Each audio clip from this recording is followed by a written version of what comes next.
Hello. Welcome to Season 2 of Pint of a Story, a podcast that delivers pint-sized stories that you can listen to while running errands, on a short commute, or while you finish your pint. We do encourage you to share and subscribe to the podcast if you like. If you don't, we hope you find what you're looking for somewhere, and even if that doesn't work, we encourage you to create it yourself. Wish the very best for you, and I hope you have a worthwhile time here. Do spread the word. And above all, have fun.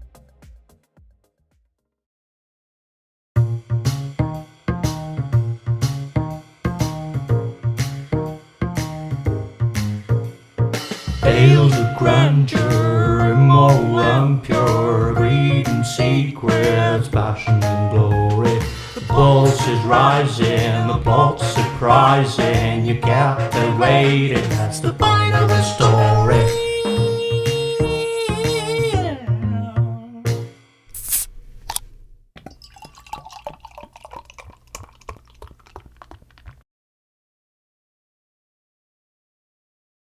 That indeed is the point of a story, and today's story is called Finding Zara.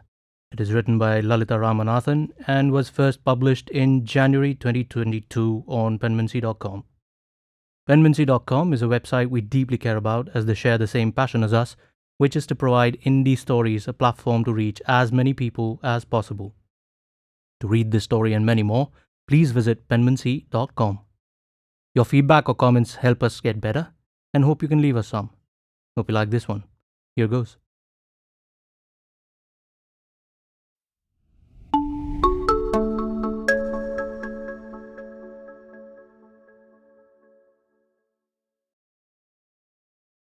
Hurry up, Zara. The train will be here any minute. Nadia admonished her 8-year-old. The train will be approaching platform A in 2 minutes. The public announcement system sounded as the platform teemed with commuters.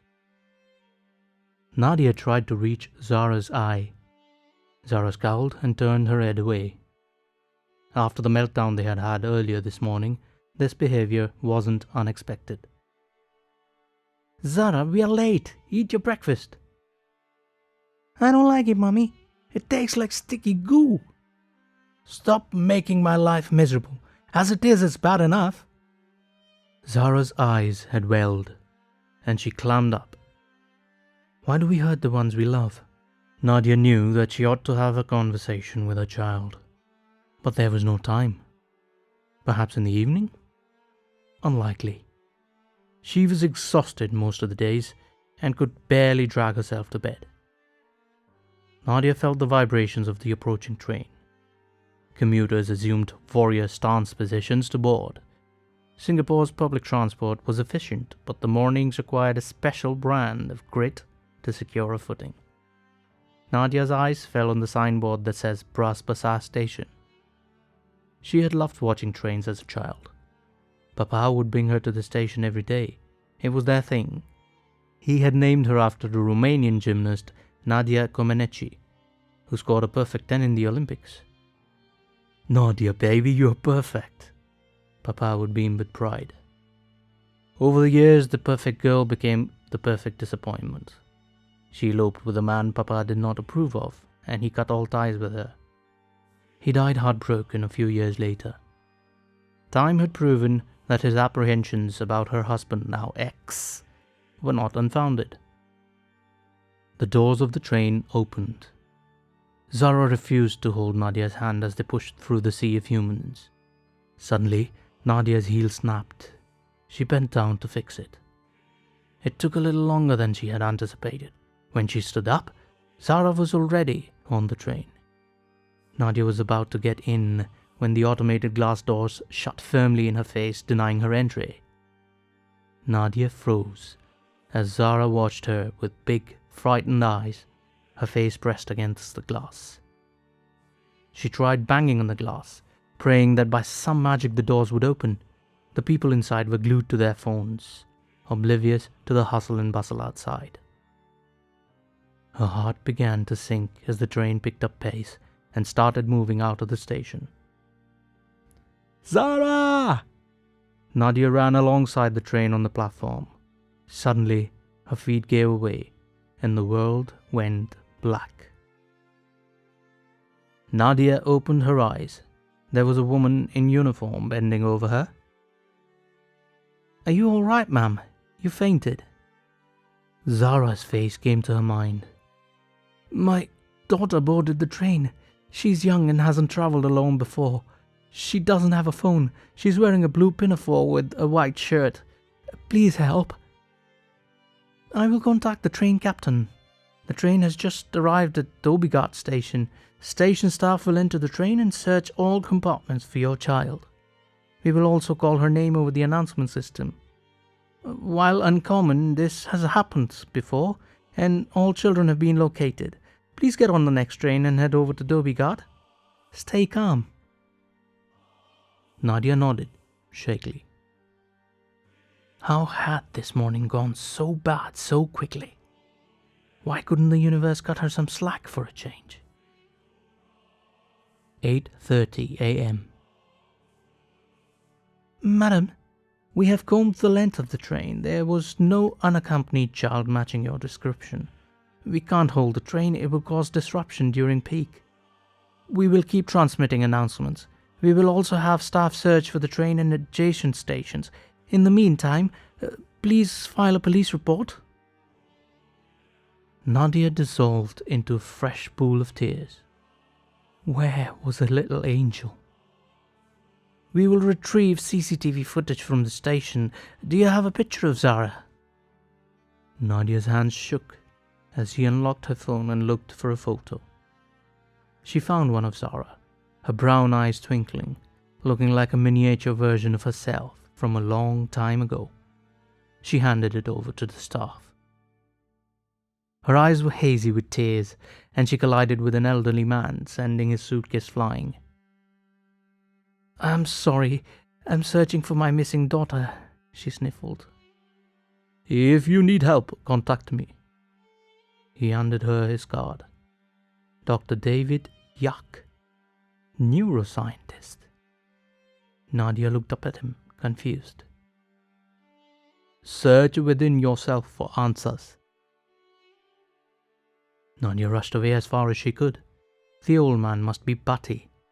She called work to inform them that she wouldn't be in today. They said they understood. As if anyone could fathom the hellfire that burned within. 11 a.m. Nadia sat anxiously in the police station as Officer Lee explained things. "We reviewed the CCTV footage from the station. We see a little girl matching your description getting off the train at Dobigard. She wasn't being forcefully led by anyone." "Why would she run off on her own?" Nadia wondered out aloud.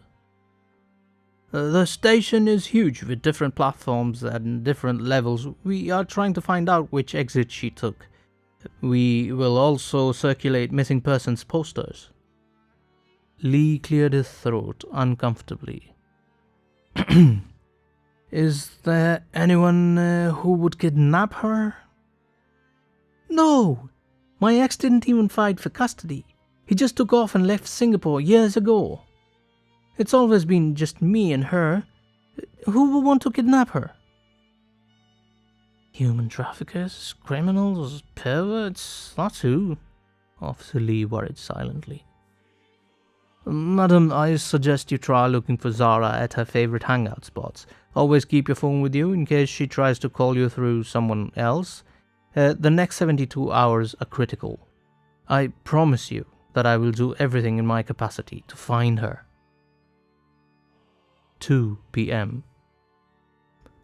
Nadia was distraught with grief. The soles of her shoes had given way, and her throat was parched. She had spent 6 hours in and out the station calling out Zara's name. The neighbors said she hadn't returned home either. There was no news yet from the police. Nadia did something that she hadn't done in a long time. She chanted the words of a prayer long forgotten. Her tired feet dragged her to the lane adjacent to the station, a residential area dotted with houses. Her head felt giddy.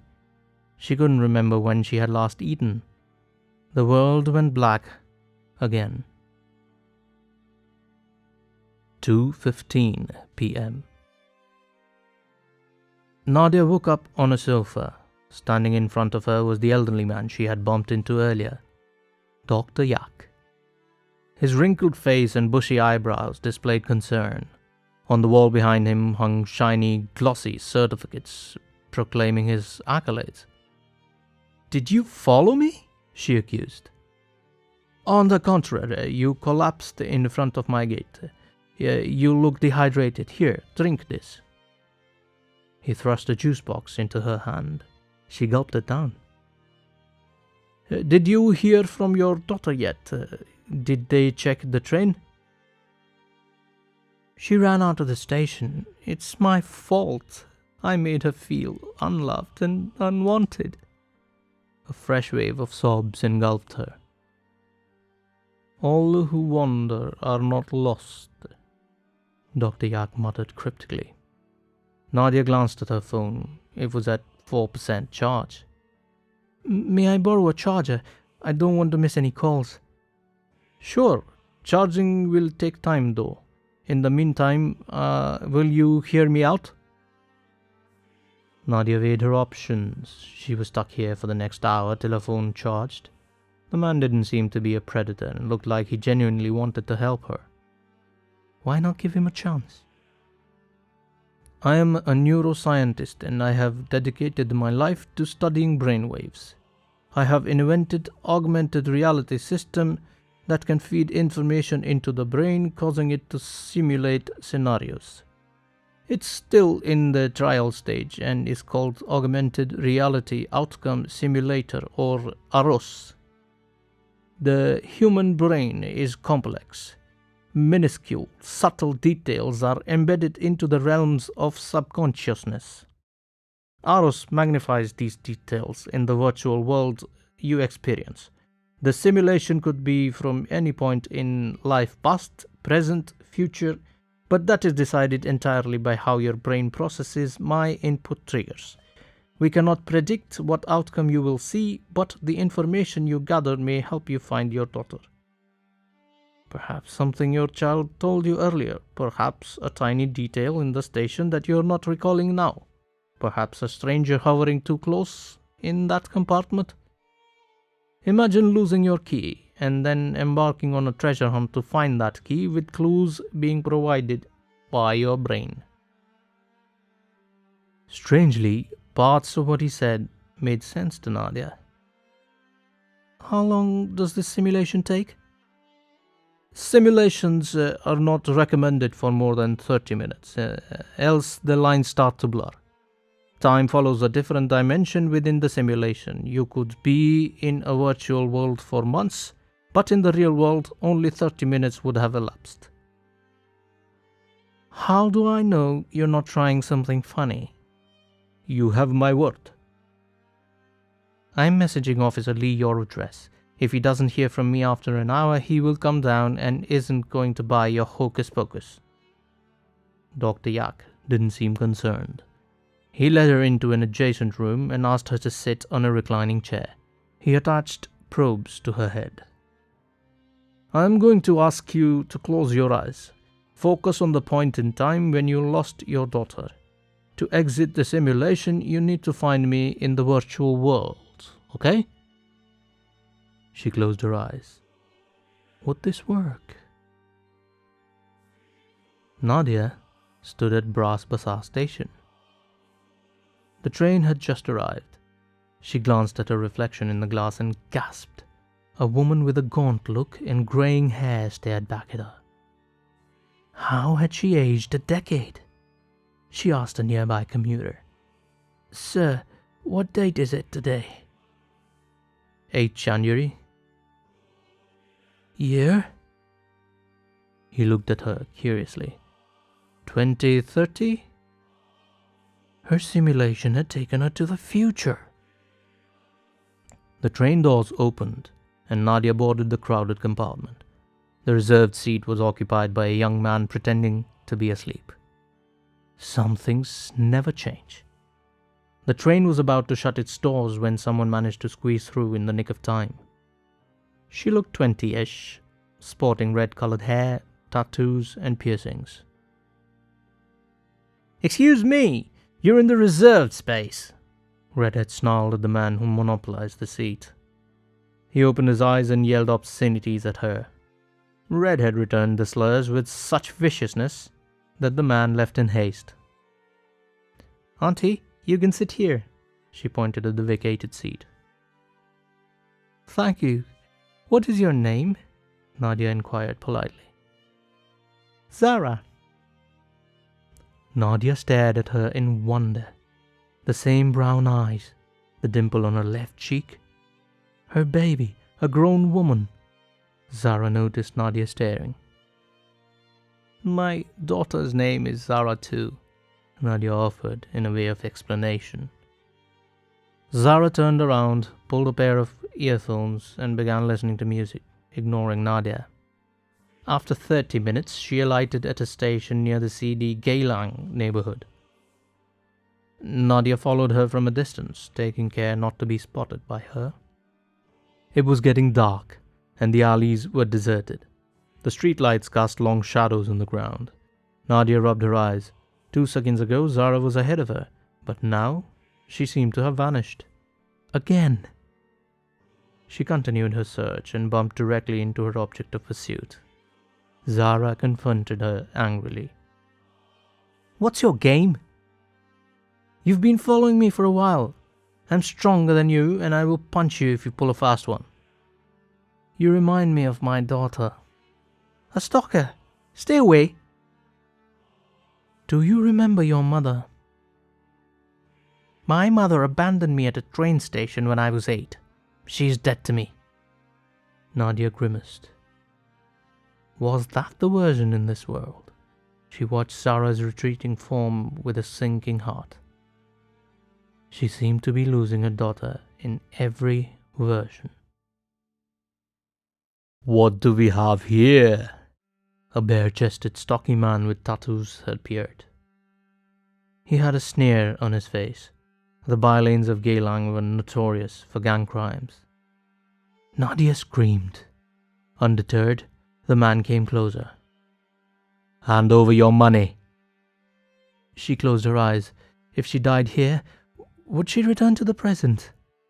She never got the answer to that question because there was a loud thud, and the man sat on the ground holding his head, wincing in pain. Zara stood with a rod clutched to her hand. "Run!" Nadia didn't need to be told twice. They ran away as fast as they could. When they were at a safe distance and had caught their breath, Zara asked, "Do you have a place to stay?" Nadia shook her head. "You can crash with me tonight, but leave in the morning. I'm taking a risk with a stranger." "I would never hurt you," said every serial killer. Nadia grinned. "Why did you come back for me?" she pressed gently. "I hate abandoning people. Deja vu, you know."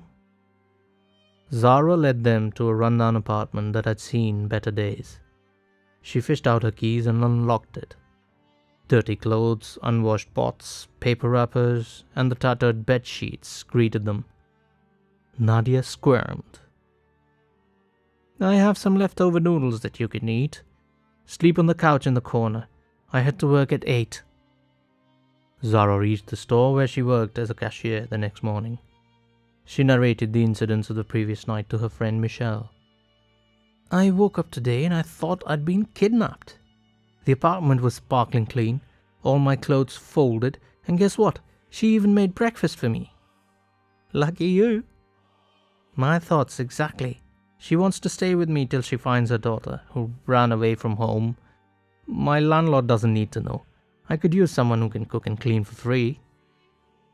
"Wait, does that lady have grey-brown hair?" "Yes. Why?" "She's here." Nadia walked into the store to make some purchases. Thankfully, she had withdrawn cash the day before. 12 years ago, to be precise. "I thought I could restock some food and detergent." Michelle looked at Zara. Can I adopt you, Auntie? The same nightmare. A little girl left behind at the train station. Zara, honey, wake up! Zara stirred. It was Nadia. You were having a nightmare. Here, have some water. Zara took small sips. My mother, she used to give me water. She sobbed as Nadia rubbed circles on her back. It's okay. Why did she leave me? Perhaps she was fighting her own demons. Perhaps she wasn't strong enough. Perhaps she didn't realize you would be affected. They told me she died afterward. For years I bounced about foster homes. At one place, foster daddy wanted to feel me up. At another, foster mummy starved me and beat me up. Nadia held Zara close to her, tears flowing down her cheeks. I'm sure your mother loved you very much. Forgive her, if you can. Zara drifted back into an uneasy sleep. Nadia didn't. What do you remember of your mother? Nadia asked quietly as she applied oil onto Zara's hair. Not much. My father took off before I was born and it shattered her. She worked hard to keep things going but was always angry and tired. There was a loud knocking on the door. It was the landlord, a middle-aged man with an unpleasant face. Why are two people staying here? He demanded. That's my mother. She's visiting, lied Zara. Well, I need extra from you, in cash or kind. He looked at her leeringly. In your dreams, she replied coolly. How dare you proposition my daughter like this? Have you no shame? Nadia spluttered indignantly. Her high-pitched voice was already attracting curious neighbors. The man went red in the face. He scurried away after warning to them to pay up soon.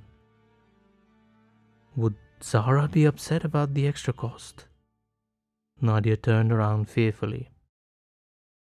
No one has stood up for me like this. Thank you, Zara whispered, so softly that she almost missed it. I'm sorry. I can handle him. Let's go and eat ice cream to alter the mood. There is a quaint place near Boat Key that sells the best flavors. I used to go there with my daughter. I haven't been there for a long time. An hour later, they stood at Boat Key, licking ice creams by the underpass. The sign at the shop is inspiring, Zara exclaimed as she pointed it out. Sometimes the wrong train leads you to the right station. Why are we here again? Zara asked as they turned into the lane by Dobie Ghat station.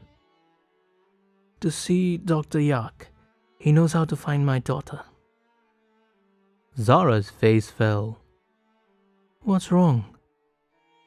You've been living with me for over a month now, and for the first time I felt like I had a mother. It was as though a part of me was learning to heal and forgive my real mother. I hope you won't forget me when you find your Zara. You and her aren't that different, you know. Ladies, there you are. We have limited time. Come soon. A voice boomed. Dr. Yak looked even older and more gnarled than before. But he remembered. What's going on? Zara demanded, as Dr. Yak strapped Nadia to the chair and attached the probes. A simulation. This will help Nadia return to her present. What? Zara looked perplexed. Nadia held her hand. I messed up. But I will find you, Zara, always. Every path and prayer of mine leads to you, darling. My strong, beautiful girl. This is not your life. You will have a good life. I will make sure it happens. She closed her eyes. 2:45 p.m. Nadia woke up with a start to see Dr. Yak hovering around her. To her relief, the calendar confirmed that she was back in her present. Welcome back. The simulation lasted 29 minutes and 30 seconds. I found Zara. Where is she? Nadia looked around frantically. That's not how it works. This isn't a time machine. I went into the future. Interesting. And? I learned for the first time how much Zara was hurting deep down. She felt that I didn't love her at all. My misery had blinded me. I can't let that version of her childhood be a reality. I have to find her and right my wrongs. She anxiously checked her phone. No updates from Officer Lee. The simulation didn't help me find her, Dr. Yak. You found yourself, though. Sometimes the wrong train can lead to the right station. Instead of speaking in enigmatic sentences... Wait. Oh! Something struck Nadia. Dr. Yak, do you drive? 3:30 p.m. A little while later, they were at Boat Key, by the underpass. Nadia walked around nervously. The ice cream shop was still in the corner, its paint looking much newer than its simulated version. Mummy? A feeble cry. Zara! There she was, her darling angel crouched in a corner. I'm sorry, I was so angry with you this morning. I walked out to the station, got lost, and ended up walking all the way here. I was scared you would be angry and didn't want to approach a stranger to call you. It's okay, baby. I got you. She hugged her child. I'm sorry, darling. After your father left, I wallowed in self-pity. I couldn't believe that after all I gave up to be with him, he would just walk out. I didn't realize how damaging my behavior was to you, or how I vented my frustrations out on you. I have to do better. For you. For us. I will do whatever it takes. Nadia rubbed soothing circles on Zara's back and lifted her teary eyes to the sky in gratitude. Dr. Yak felt his heart melting. Such a touching scene. But one had to get back to business. May I ask you to fill feedback forms for Aros, please? Nadia wanted to go home, so she politely refused. She thanked him and left, holding Zara's hand lightly. She would never lose her little girl again. 7 p.m. Dr. Yak typed away. Case number 76 concluded positively. Mother and child reunited. He was a few cases short of hitting his target of 100, after which he would patent Aros. He shifted his attention to his newest prospect. Case number 77 is an inspiring writer. Subject name L. Of late, L is affected by challenges of the literary world and is losing faith. Simulation desired to revive confidence. Dr. Yak chewed the tip of his pencil. Writers were dangerous people, their minds very complex. But then again, Aros had to be stress-tested to demonstrate robustness. He would take up this case.